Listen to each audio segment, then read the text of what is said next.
ఇప్పుడు మనం మాలతి గారు అడిగినట్టుగా ఉలవచారు మష్రూమ్ కర్రీ చేస్తున్నాం అన్నమాట. ఉలవచారు ఇంకా మష్రూమ్ కర్రీ కాంబినేషన్ చాలా బాగుంటుంది. కావాల్సిన పదార్థాలన్నీ నేను రెడీగా పెట్టుకున్నాను. పొయ్యి మీద ప్యాన్ పెట్టుకున్నాను, అది కూడా వేడిగా ఉంది.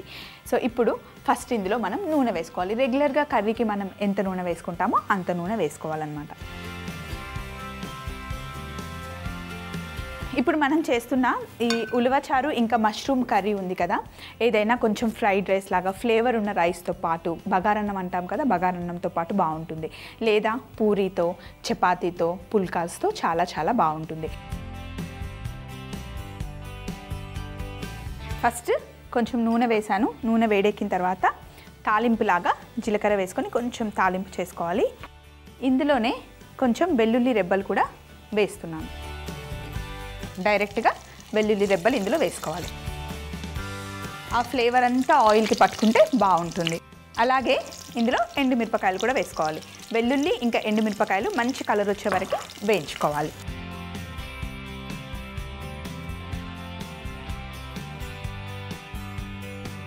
ఇవి కొంచెం వేగుతున్నప్పుడే ఇందులో కరివేపాకు, ఉలవచారు చేస్తున్నప్పుడు ఉలవచారుతో బిర్యానీ చేసినా ఇలా కర్రీస్ చేసినా అందులో కరివేపాకు వేస్తే ఆ ఫ్లేవర్ బాగుంటుందన్నమాట. ఉలవచారు రుచిని, ఫ్లేవర్ని మరింతగా పెంచుతుంది.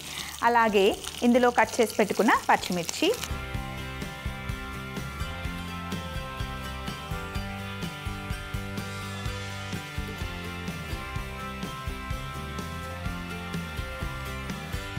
కరివేపాకు చాలా ఫ్రెష్గా ఉంది.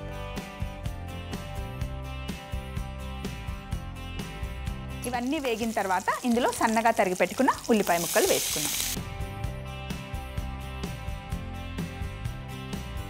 ఉల్లిపాయలు వేసిన వెంటనే ఎప్పుడైనా సరే ఉప్పు వేసేసుకుంటే ఉల్లిపాయలు తొందరగా వేగుతాయి, మంచి కలర్ కూడా వస్తాయన్నమాట. ఉప్పు కాస్త తక్కువే పడుతుంది, ఎందుకంటే ఇందులో ఉలవచారు మనం వేస్తున్నాం. ఉలవచారులో ఆల్రెడీ ఉప్పు ఉంటుంది కాబట్టి ఓన్లీ ఈ ఇంగ్రీడియంట్స్కి సరిపడా ఉప్పు వేసుకుంటే సరిపోతుంది. కొంచెం కలర్ రావాలి, ఉల్లిపాయలు మంచిగా వేగాలి దూరగా. ఇప్పుడు మనం తీసుకున్నవి తెల్ల ఉల్లిపాయలు. ఉల్లిపాయల్లో మనకి తెల్ల ఉల్లిపాయలు, ఎర్ర ఉల్లిపాయలు రెండు దొరుకుతాయి. తెల్ల ఉల్లిపాయలు ఇలా పులుసులో కానీ కర్రీలో కానీ వేసుకుంటే బాగుంటుంది. కొంచెం ఘాటు ఉంటుంది కాబట్టి రుచి బాగుంటుంది. జనరల్గా సలాడ్స్లో ఎక్కువగా వాడుతూ ఉంటాం. అదే మనం ఎర్ర ఉల్లిపాయలు తీసుకున్నాం అనుకోండి, తొందరగా మెత్తగా అయిపోయి గ్రేవీ థిక్గా వస్తుందన్నమాట. అందుకే జనరల్గా మనం ఇంట్లో కూర వండుకునేటప్పుడు ఎర్ర ఉల్లిపాయలు ఎక్కువ వండుకుంటాం. ఎర్ర ఉల్లిపాయలతో కంపేర్ చేస్తే తెల్ల ఉల్లిపాయలు కొంచెం కాస్ట్ ఎక్కువ ఉంటాయి అంతే. ఉల్లిపాయలు ఇలా చక్కగా మగ్గాలన్నమాట. మగ్గిన తర్వాత ఇప్పుడు ఇందులో అల్లం వెల్లుల్లి పేస్ట్ వేసుకోవాలి.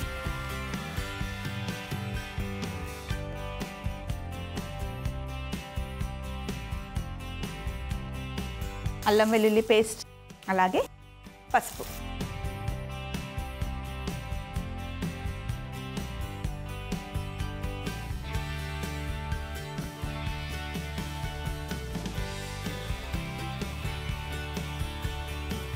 అల్లం వెల్లుల్లి పేస్ట్ ఇంకా పసుపు వేసిన తర్వాత పచ్చి వాసన పోయాక మనం మష్రూమ్ యాడ్ చేయాలి. మష్రూమ్ని నేను కట్ చేయట్లేదు, ఇలా పెద్ద పెద్ద సైజులోనే వేస్తున్నాను. ఇలా వేస్తే చూడడానికి చాలా బాగుంటుంది. మష్రూమ్ చాలా ఫాస్ట్గా కుక్ అయిపోతుందండి, కట్ చేయకున్నా కూడా పర్లేదన్నమాట. సో మనం బిర్యానీ చేసేటప్పుడు కూడా మష్రూమ్ని కట్ చేయకుండా ఇలాగే వేసేయండి. మష్రూమ్లో వాటర్ కంటెంట్ ఎక్కువ ఉంటుంది, ప్రోటీన్స్ ఎక్కువ ఉంటాయి కాబట్టి చాలా చాలా మంచి వెజిటేబుల్ అన్నమాట. టేస్ట్ కూడా చాలా బాగుంటుంది, మైల్డ్గా ఉంటుంది. ఇందులో మనం ఏ మసాలా యాడ్ చేస్తే ఆ ఫ్లేవర్ మష్రూమ్కి వచ్చేస్తుంది అన్నమాట. ఇప్పుడు ఒకసారి బాగా కలుపుకున్న తర్వాత ఇందులో మనం టమాటాలు యాడ్ చేయాలి. సన్నగా కట్ చేసి పెట్టుకున్న టమాటాలు.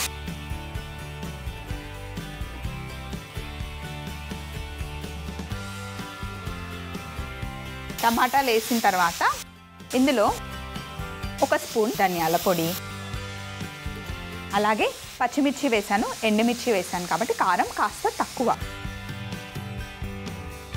కారం వేసాను, ఇంకా కొంచెం గరం మసాలా. గరం మసాలా మటుకి ఎక్కువ వేయద్దు, కొంచెం వేస్తే సరిపోతుంది. ఎందుకంటే మష్రూమ్ చాలా మైల్డ్గా ఉంటుంది. కొంచెం గరం మసాలా ఎక్కువ వేసామనుకోండి అదే ఘాట్ వచ్చేస్తుంది. కొంచెం లైట్గా వేస్తే ఆ ఫ్లేవర్తో టేస్ట్ చాలా బాగుంటుంది. సో ఇప్పుడు మొత్తం ఒకసారి బాగా మిక్స్ చేసేసుకొని, టమాటాలు మగ్గాల్సిన అవసరం ఏం లేదు, కొంచెం ఇలా అంతా కలిపిన తర్వాత ఇందులో ఉలవచారు వేసేసి కాసేపు ఉడకనివ్వాలన్నమాట. ఉలవచారుతో పాటు టమాటాలు కూడా ఉడికిపోతాయి. ఉలవచారు ఎంత వేసానంటే 100 గ్రాములు వేసాను అనుకోండి. ఉలవచారు ఎలా చేయాలి అనంటే దీనికి లెక్కే ఉండదు. కొంచెం ఇలా కలిపితే ఆ కన్సిస్టెన్సీ ఆ థిక్గా ఉండాలన్నమాట. ఇలా అన్నీ వేసి కలిపితే మష్రూమ్ ఉలవచారుతో పాటు ఉడికింది అనుకోండి, ఆ ఉలవచారు ఫ్లేవర్ అంతా మష్రూమ్కి పట్టుకుంటుంది. ఇందులోనే టమాటాలు కూడా ఉడికి మంచిగా దగ్గరగా వచ్చేస్తాయి.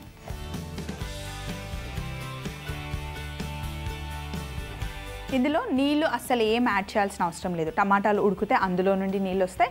ఉలవచారు వేసాం, మష్రూమ్లో కూడా నీళ్ళు ఉంటాయి కాబట్టి ఆ నీళ్ళే సరిపోతాయి. మూత పెట్టేసి ఒక 10-15 నిమిషాలు చిన్న మంటలో మెల్లి కుక్ చేయాలి. మూత తీయకుండా కుక్ చేస్తే ఉలవచారు మష్రూమ్ కర్రీ రెడీ అయిపోతుంది. మరి ఇది కుక్ అయ్యే లోపల ఫైనల్గా బౌల్ కూడా పెట్టేసుకొని ఇదంతా తీసేద్దాం. ఒక 10 నిమిషాలు మెల్లగా చిన్న మంటలో కుక్ చేసుకున్నాం. చూడండి ఇలా అవుతుంది. ఆహా, బేసికల్గానే నాకు ఉలవచారు అంటే చాలా ఇష్టం. ఇంకా అందులో మష్రూమ్ కాంబినేషన్తో అసలు అదిరిపోతుంది.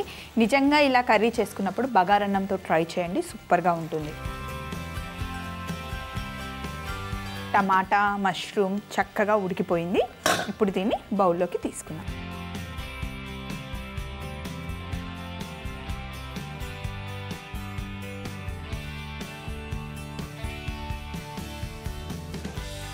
బగారన్నం ఎలా చేయాలి అని ఎవరికైనా డౌట్ వస్తే మీకోసం లింక్లో ఆల్రెడీ మనం బగారన్నం చేసాం.